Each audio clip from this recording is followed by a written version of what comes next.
bush. And you ever wonder why, like, who wrote the story down? Because that was a conversation between God and Moses. There was nobody else there that day. It was just God and Moses, and obviously Moses told some people about this experience he had with God. But one of the things that is a little bit puzzling to me is that the part where Moses told God that he should get somebody else. And I don't know, you ever been there, Gary? You ever been there where you tell God, I think you made a mistake asking me to say this because I don't speak very well. Maybe you should get somebody that's a little more eloquent. Or maybe when God asked you to sing and you were like, well, maybe you should get somebody else because I'm not sure I'm good enough for this. Or I don't know if any of you have ever done that with God, where God's asked you to do or say something and it was out of your wheelhouse. It was out and you maybe told God, I don't really feel comfortable doing that. Maybe you made a mistake asking me. Because that's basically what Moses told God. And God was angry with them. Yeah. And most of us don't share those experiences with people. Most of us, when I was 5, 6 years old, my dad was a professional spanker. There was nobody in the world that knew how to apply the rod of instruction to the seat of understanding as well as my dad was. There was 5 of us growing up. I had an older sister and 4 brothers, or 3 brothers. There was 4 boys and I've always been, probably shouldn't do this since we're recording this, but it's the truth, so I'm going to go ahead and say it. I've always believed in punishment, discipline like that, and my dad was really good at it. When I say good at it, I mean that in the best sense of the word. His right hand was that big, and my dad. My dad never raised his voice to me. I never heard my dad yell at me in anger. It's amazing. And I the only time I ever remember him raising his voice ever was when my sister, who was 16, had just gotten her driver's license, and we were driving the family car. She was driving, and we were going through this underpass. It was like this real narrow 1-lane underpass is out, and apparently my sister, being a rookie driver, thought it would be a good idea to get through that as fast as she could. And there was a car coming the other way, and my poor dad, he'd been driving all his life, and here we are, got the whole family in the car, the family in this family station wagon, remember those?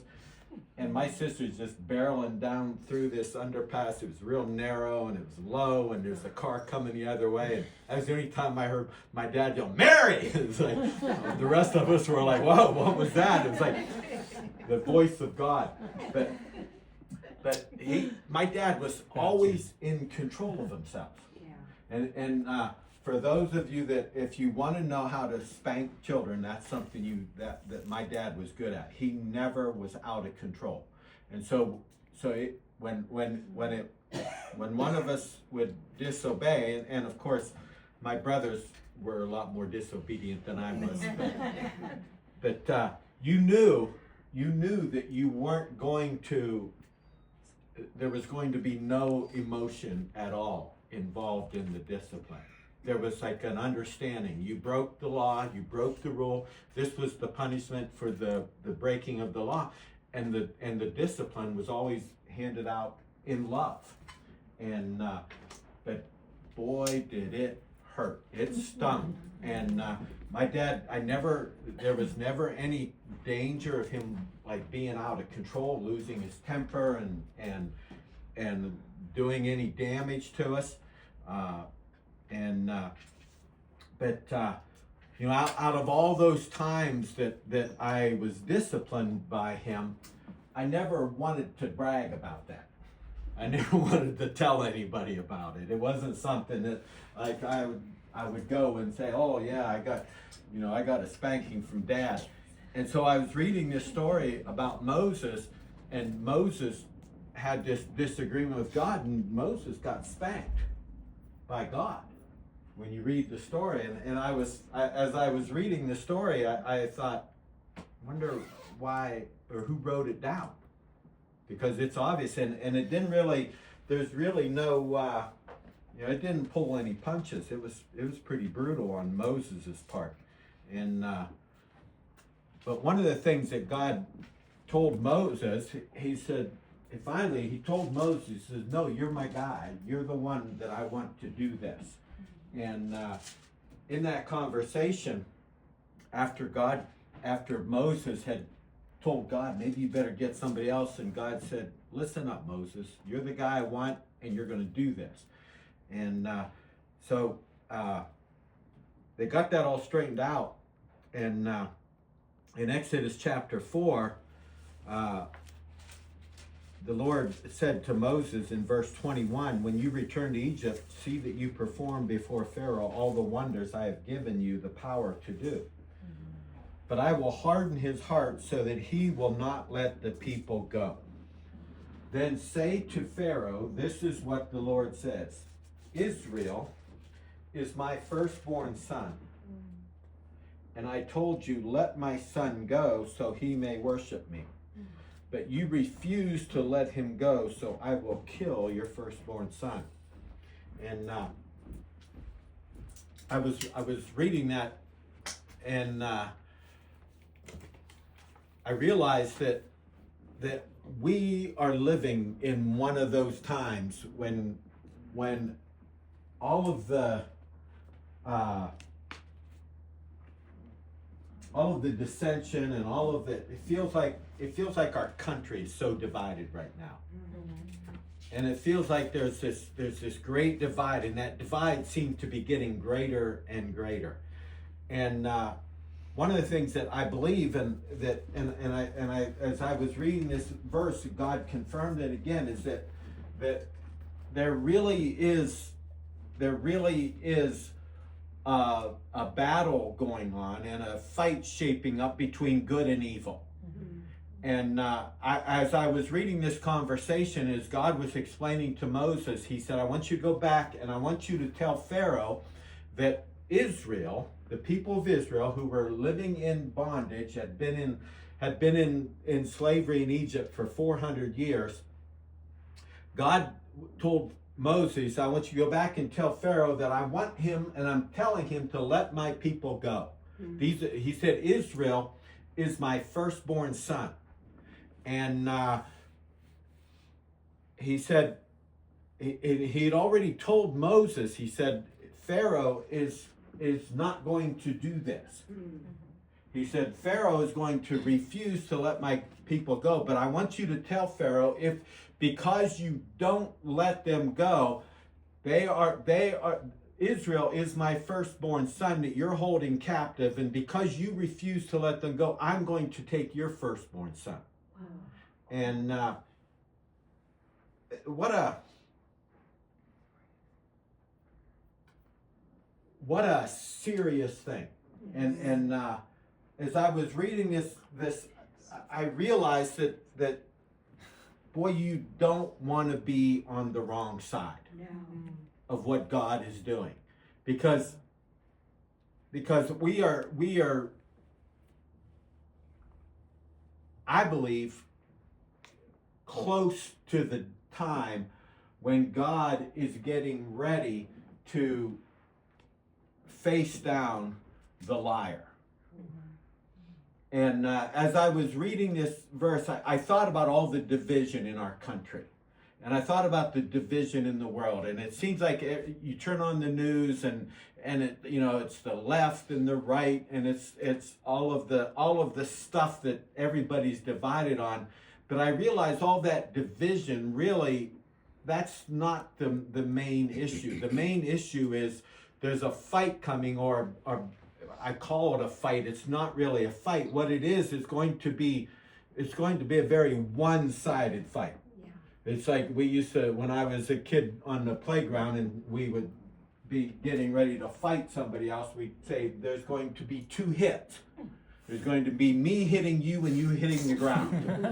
and that's the way this fight's going to go. Yeah. It's going to be what God told Pharaoh here, what God told Moses to tell Pharaoh.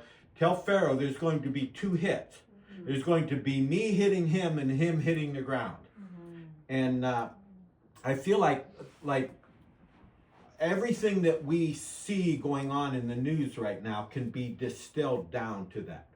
And what God spoke to me in this word was, he said, the one thing you don't want to do is you don't want to be on the wrong side. Yeah. He told me there's 2 parts to it.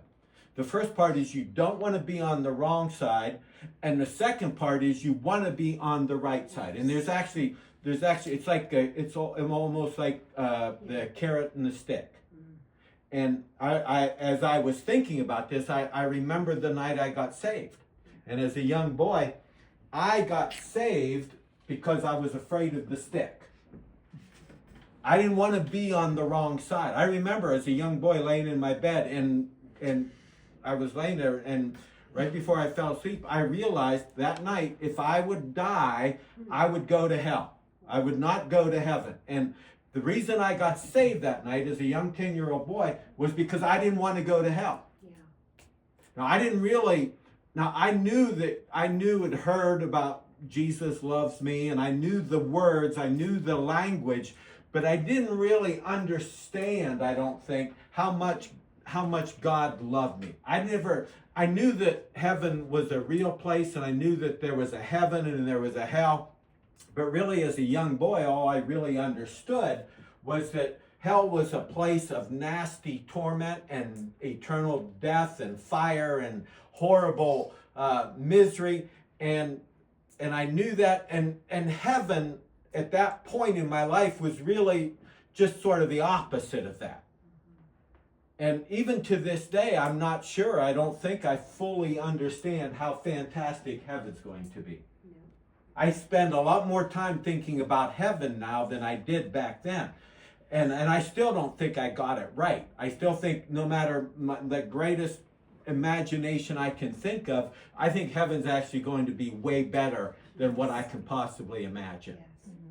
Yes. But even then I knew I wanted to go to heaven. But the honest truth is the reason I got saved that night was because I didn't want to go to hell. I was afraid of the stick. Yeah. And what God showed me is that what's coming is sort of like you don't want to be on the wrong side, and you want to be on the right side of this. And there's a battle or a conflict or a fight shaping up basically between God and the liar. And this battle, this conflict has been shaping up since the beginning of time, since Genesis chapter 3. And God told Adam and Eve in Genesis chapter 3, he said, there's coming a day when I'm going to take care of this problem. And then all through the Bible, it's alluded to and it's foretold that there would be this day, and it feels like that day could happen any moment. And we know that it's one of the next big things on the great calendar of God's timing, is that Jesus is going to come back to earth. And when Jesus comes back to earth, he is going to deal with the liar once and for all. And he's going to actually bind the liar and throw him into the lake of fire and throw him into the abyss. And he is going to destroy evil once and for all. And I have to tell you, I'm looking forward to that day because I'm on the right side. Now, I can't imagine what it would be like to know that and be on the wrong side. And so what God was showing me today is he said, you need to speak like Moses, and you need to tell Pharaoh that he's on the wrong side and I'm coming to deal with him. And because he refuses to listen to me, I am going to take his firstborn son. Mm-hmm. And so what's happening in our world today is that we are facing that type of a situation where God is getting ready to deal with the liar, and you do not want to be on the wrong side. You want to be on the right side between what's happening, and God is getting ready to deal with that. And I don't know when that's going to be exactly. I'm not sure what the timing is, but I feel like right now, in the day that we live in, we are facing that type of a climate where you want to be sure you're on the right side between God and the liar. Yeah. And Moses was to go back to Pharaoh and tell him that God was getting ready to deal with them. For 400 years, the Israelites had been living in Egypt. And it's easy to understand how there was like sort of probably a sense of that God didn't really even exist. That because for so long, there had been no evidence of it.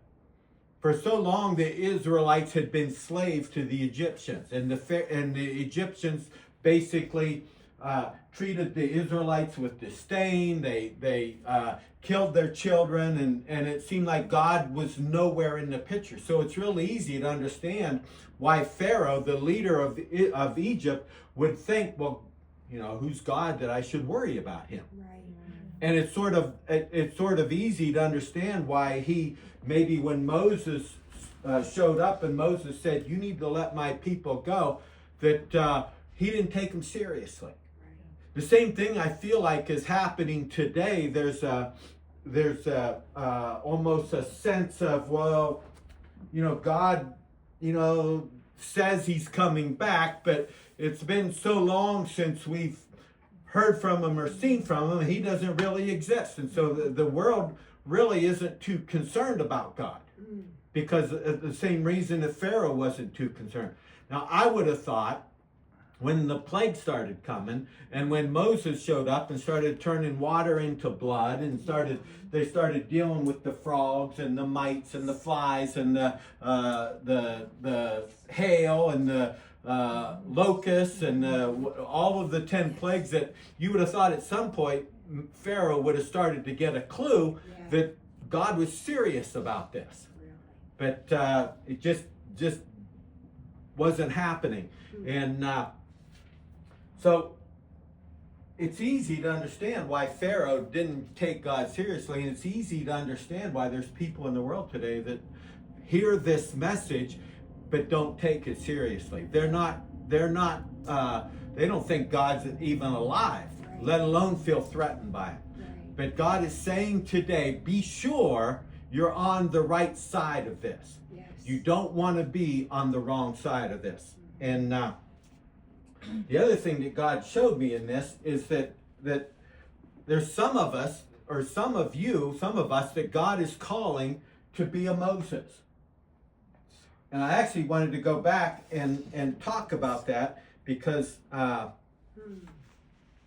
God is raising up a generation of Moseses. People that are going to deliver the message. You know what's great about God is God never passes judgment without warning first. Mm-hmm.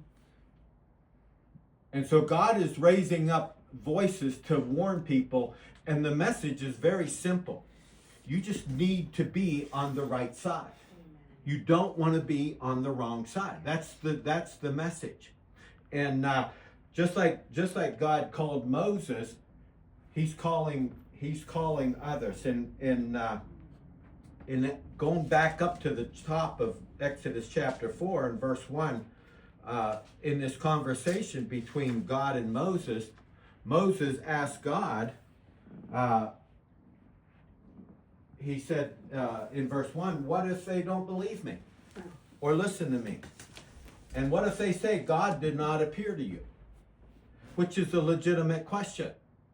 Now, at this point, he wasn't Moses wasn't telling God he didn't want to go. He's just asking a legitimate question. What am I going to say if people don't believe me? Because face it, Rhonda, if you were to stand up and go out on the street and start telling people Jesus is coming back, and you need to get your act together because he's going to hold you accountable for your sin, you would want to know what do I say if they ask, well, where's your proof? And that was the question Moses asked. He said, what am I supposed to say when people question me and ask me, well, who are you to say this? And so in verse 2, God said to him, what is that in your hand? And Moses replied, a staff. A staff, a rod. And so Moses asked God, he says, what do I tell people? How do I give them proof that you really are the one that sent me? And God asked Moses, he says, well, what do you have in your hand? And Moses looked at in his hand, and all he had was a rod, a shepherd's staff. And back then, when men would watch sheep, a lot of them, they would carry it was like a long stick. You've probably seen pictures of them. A lot of them had like a hook on the end. I'm not sure if they actually had a hook, but they would use that staff to sort of guide the sheep. If a sheep was getting out of hand, they could use that staff to sort of bop them. Let me see your cane here real quick. It was a lot longer than this, but it was sort of like that. It was longer. It was like a big long piece of wood, and they would carry that thing. And so if a sheep were to get out of hand, it might have a little curve so that they could hook them around the neck and pull them back. We ought to get one of these. When one of you misbehaved days, you could use this for Doreen. If she gets online, you could just reach out and we could see how that works. We'll know when that happens because you'll have two black eyes. So, am I safe here? Yeah, I think so. We could make this longer, but I won't because I don't want to mess up. So Moses was having this conversation with God, and God says, "What do I use when they question me and say, well, where's my authority?" And God asked Moses, and interesting, he says, what do you got in your hand? And Moses looked in his hand, and all he had was a common stick. A stick. And Moses looked at that stick, and he had to think to himself, well, what good's this going to do? Remember, he's getting ready to go back and confront the most powerful leader in the known world at that time. Yeah. Pharaoh commanded an army, and Pharaoh was the ultimate absolute ruler. He didn't have to go to Congress or the Senate, or he didn't have to get permission from somebody. If you crossed Pharaoh, all he had to do was snap his fingers and point at you, and there would be like 25 guys with spears and swords that would come and just hack you to pieces.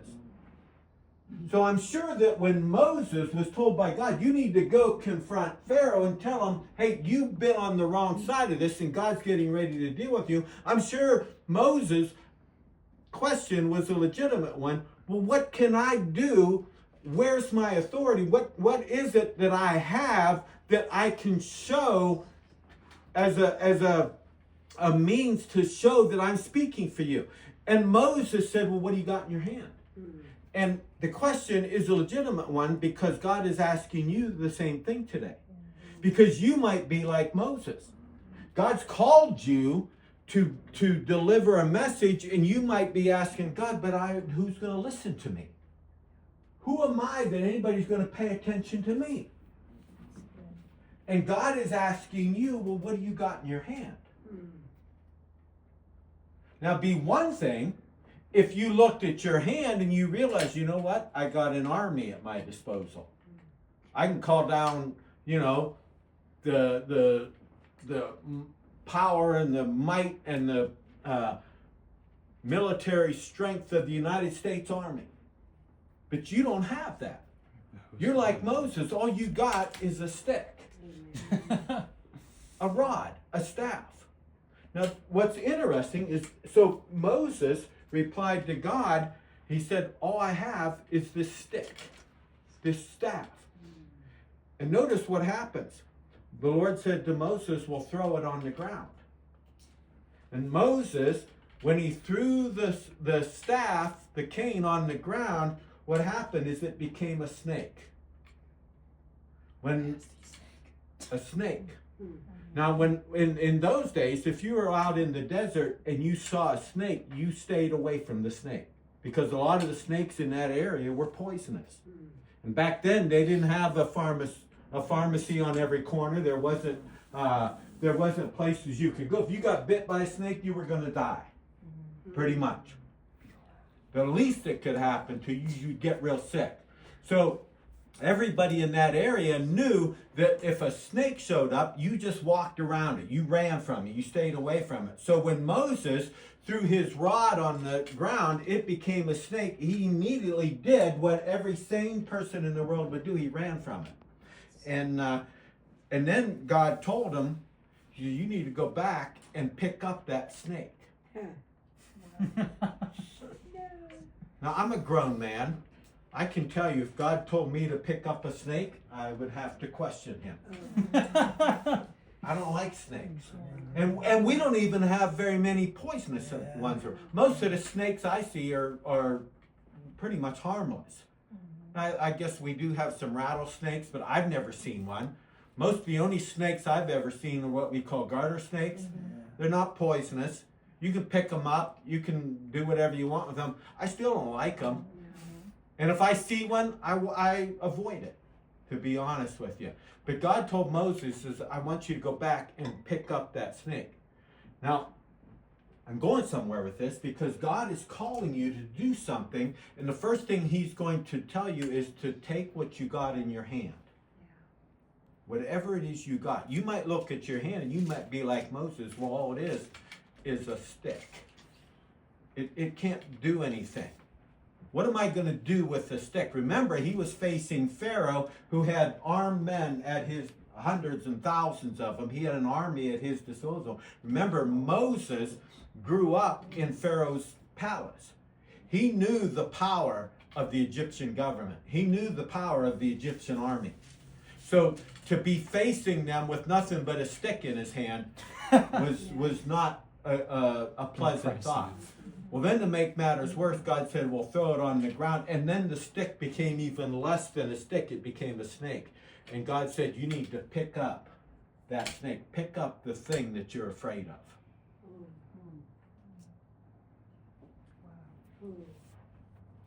He said, reach out your hand and take it by the tail. So Moses reached out and took hold of the snake, and it turned back into a staff in his hand. And God said in verse 5, this, said the Lord, is so that they may believe that the Lord, the God of their fathers, the God of Abraham, the God of Isaac, and the God of Jacob, has appeared to you. So Moses was told by God, yeah, you might think all you have in your hand is a staff or a rod. You know what's interesting about Moses? Never anywhere in the Bible do we ever read where Moses carried a sword or a spear. Moses was a great leader. He led and we know the story. We know how Moses eventually went back to Pharaoh. We know that he confronted him. We know that he got 3 million people to follow him, and they all walked out of Egypt. And for 40 years, he led the entire nation of Israel from Egypt to the promised land. They crossed the Red Sea. He did miracles. He brought water out of a rock. He fed the people in the desert. All of this Moses did with nothing more than a stick in his hand, a staff. And Moses never carried a spear. He never carried a weapon. The only thing he ever used was this staff. And go down to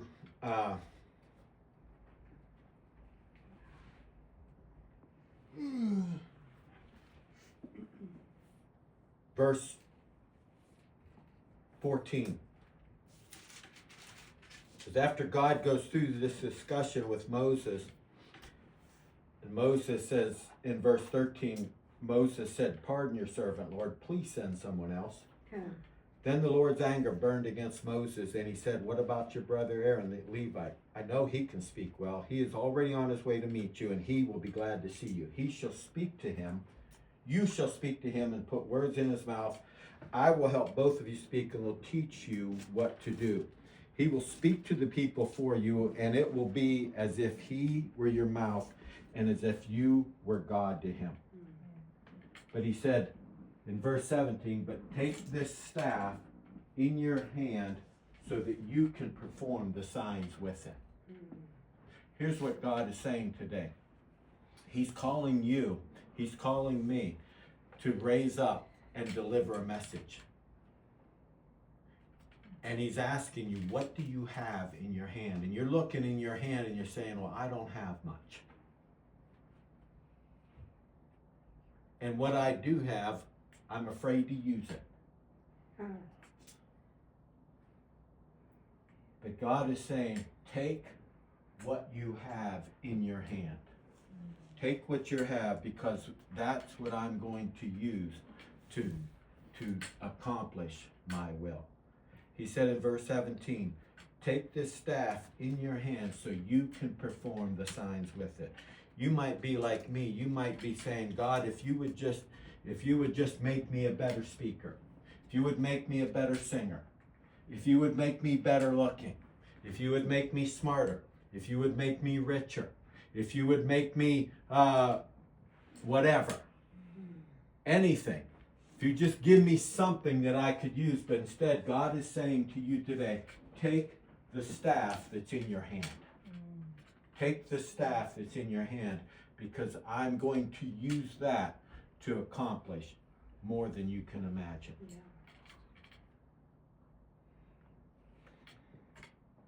Verse 19 says, now the Lord had said to Moses in Midian, go back to Egypt, for all those who wanted to kill you are dead. So Moses took his wife and sons and put them on a donkey and started back to Egypt. And he took, this is my favorite part of the whole story, he took the staff of God. Yes. Wow. Mm-hmm. He took the staff of God in his hand. Somewhere along the line, that staff, that shepherd's staff, which was nothing more than a piece of wood with a hook on it, somewhere along the line, that staff, that common piece of wood, that thing that Moses thought was worthless, the first time God asked him, it became the staff or the rod of God. Yes. And what I'm saying to you right now is, God is asking you, what do you have in your hand? What do you have? And all he's saying is, I want you to take what you have in your hand, and I promise you, what God is giving you to use, he is going to turn into the staff or the rod of God. Amen. I don't know if there's a Hall of Fame in heaven. I don't know if there's any museums in heaven. I don't know if there's any place in heaven where there's going to be, think about what there might be in the museum of heaven. Maybe the sword that was Goliath's sword. Maybe David's sling. Maybe the Apostle Paul's quill that he used to write his letters. Maybe the nails that they used to pierce the hands of Jesus. Maybe the hammer that the soldiers used. Maybe the garment that Jesus wore. Think about all the things. Maybe Joseph's coat of many colors. Maybe, who knows what might be in heaven. If they have a museum in heaven, it'd be filled with all the artifacts and all the things that maybe we would recognize. I guarantee you, if there is a museum in heaven, I'm not saying there is, but if there is, I guarantee you the staff, the rod of Moses would be in that museum. Yes. I can imagine what it would be like. Would it be cool when we get to heaven if all of these things are just laying there and we can try them out? Wouldn't it be neat to pick up David's sling and put a rock in it and hurl a stone with it. Or to pick up the sword that Goliath had, the spear, or maybe to pick up the quill that the Apostle Paul used to write his letters, or to hold the nails in the hand, or to all of those things, all of those items that we see in all of the stories. I love the Bible. I love the stories in the Bible. And as I read the book of Genesis again this week, and Exodus, and I saw those stories, I thought, wouldn't it be neat to be able to hold them? One of the things that to me would be the neatest would be to pick up Moses' staff. Because I think about all the things that Moses was able to do with that rod, that staff. Yes. Because somewhere along the line in this conversation in Exodus chapter 4, that staff, that rod went from being something commonplace to being something powerful. Mm-hmm. Everything Moses was able to do for the next 40 years, a lot of it was done with what was referred to as the staff of God. Because somewhere in that conversation, that thing that he didn't think was anything became something really powerful. Yeah. And right now you have something in your hand. And you're looking at it and you're thinking, well, it isn't much. My talent, my ability, my weapon, my mind, my words, they don't seem much. They seem sort of faltering, and they seem like nobody's going to pay attention to this. But what God is saying to you today, if you will pick it up and use it and do what I told you to with it, when the time comes, you are going to find out that your staff is the staff of God. So you look at your talent, you look at your ability, you look at the weapons that God has given you, and they seem like such puny, small, insignificant things. But you don't understand the power of God that can happen when you give it to Him, when you yield it to Him. God told Moses, throw it down. Let it go. Somewhere between that conversation when God said, what's in your hand? And Moses said, well, there's nothing really in my hand. It's just a common stick. You can there's hundreds of them laying around. All the shepherds carry them. Yeah. There's nothing special about it. But then God said, throw it down. And then it became a snake. And God said, pick it up. And when somewhere in that conversation, that staff became one of the greatest, most powerful weapons in the whole Bible. Yes. And what God is saying to us today is that we are getting ready to see another civil war fund. And He's calling us to be a Moses. He's calling us to deliver a message, to warn people. Think about this. Moses' entire message to Pharaoh was, you need to be on the right side of this. Moses said, I can't speak very well. He stuttered badly. He said, I can't even speak. And God said, well, you got something in your hand that I can use. And it was that very staff when Moses went back to Egypt, and the first time he showed up, and Pharaoh questioned Moses and said, why should I pay any attention to you? And Moses took that staff, the staff of God at this point, and he hit the river with it, and the water instantly turned to blood. It was that staff that Moses used to bring the 10 plagues on Egypt. It was that staff that Moses carried out of Egypt. It was that staff that Moses held out over the Red Sea. It was that staff when the people were thirsty and hungry. It was that staff that Moses hit the rock with. It was the staff of God. And God is saying to us today, you have something in your hand if you will but use it. And if you use it, it'll become more than just a common stick. It'll become the staff of God, the rod of God. I wonder if Moses even knew when he picked it up that day, if he felt the difference. Maybe not. Maybe he didn't know. Maybe he didn't know till he got back to Egypt, and the first time that he hit the river with it, and the water turned to blood. You wonder if he was like, okay, I'll try it, and he hit the river, and when it turned to blood, he was like, whoa, what is this thing, you know? I like this. But what I'm telling you is you have something in your hand, and God is asking you to use it. It's the staff of God. It's the rod of God.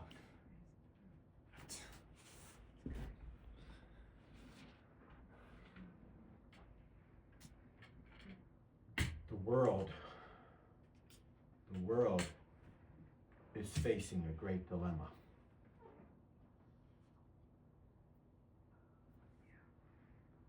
We can talk about politics, we can talk about who should be elected, we can talk about the division in the church, we can talk about the differences between men and women, we can talk about the differences between races and groups of people. All of those divisions, none of them matter, because the only division that really matters is the fight between good and evil. The fight that's coming between God and it's going to be a very one-sided fight. It's not going to be a long, drawn-out battle. We've kind of been deluded or almost feeling like that somehow that there's going to be this great battle that's going to take place, and we're not sure who's going to win and who's going to lose. The battle has already been decided. Yes. The outcome has already taken place. We know who's going to win. We know who's going to lose. The only choice we have to make is which side you're going to be on. Amen. That's the choice. And God is calling us, pick up the staff that's in your hand and deliver the message that I'm coming for my people. I'm coming for my people. And this fight is going to be two hits. It's going to be me hitting you and you hitting the ground. Father God, thank you for this word today.